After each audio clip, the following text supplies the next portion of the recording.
देने का क्या कारण है भाई, बड़े प्रसन्न हो? कंस ने कहा गुरुदेव आप तो जानते हो क्या आकाशवाणी जो, हाँ हाँ, तो आज वसुदेव प्रथम पुत्र लेकर के आए थे, नारायण नारायण क्या किया तुमने?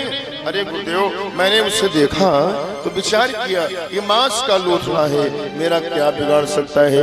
नारायण नारायण नारायण। तुमने बहुत बड़ी भूल कर दी। क्यों गुरुदेव? एक कमल का पुष्प लेकर के नारद जी आए, कंस को दिया। अब जरा पंखुड़ियां गिनो कितनी हैं, अलग अलग करके जब गिनवाई तो आठवीं होती गई। तब तो भैया कंस का माथा गर्म हो गया, समझ गया पहला भी 8वां हो सकता है और 8वां भी पहला हो सकता है, इसलिए खतरा नहीं लेना चाहिए। ए बुला वसुदेव को। क्यों? क्योंकि मूर्ख और संख दूसरों के फूकने से ही बजते हैं। मूर्ख और संख ये दूसरों के फूकने से बजते हैं। एक क्षण में वसुदेव को दोबारा बुला लिया, बालक के पैर पकड़ के घुमा करके पटक दिया।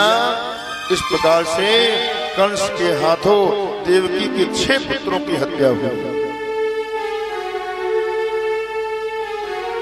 और सत्यम गर्भ में साक्षात संकर्षण भगवान अर्थात शेष जी पधारे।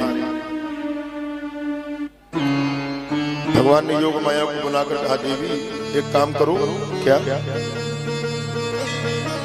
संकर्षण का आकर्षण करके देवकी के गर्भ से रोहिणी के गर्भ में पहुंचा दो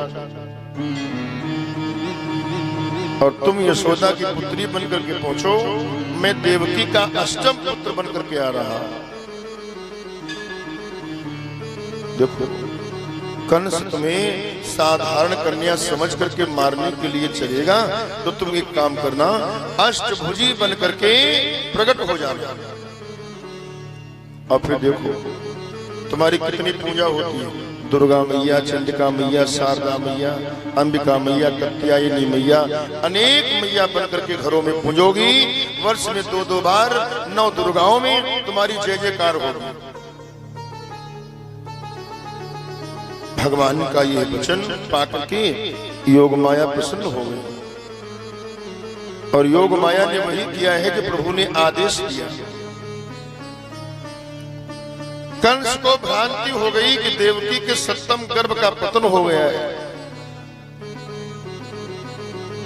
और 8म गर्भ में भगवान स्वयं पधारे हैं। देवकी माँ का जो मुख कमल है ये बड़ा ही जगमगाने लगा।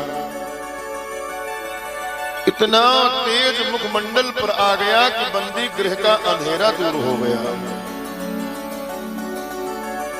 कंस सोचने लगा पहले मैंने देवकी को इतना तेज युक्त कभी नहीं देखा,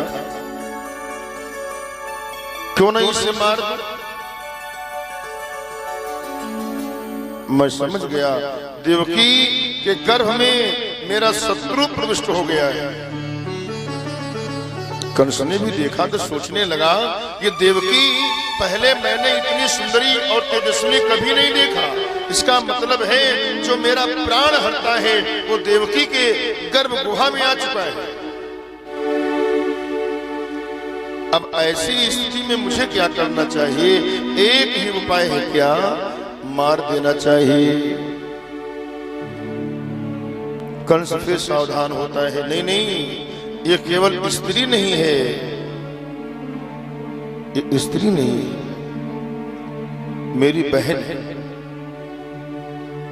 और मेरी बहन गर्भवती है। इसके मारने से स्त्री बद होगा, बाल बद होगा, कितना बड़ा जीवन में कलंक लगेगा।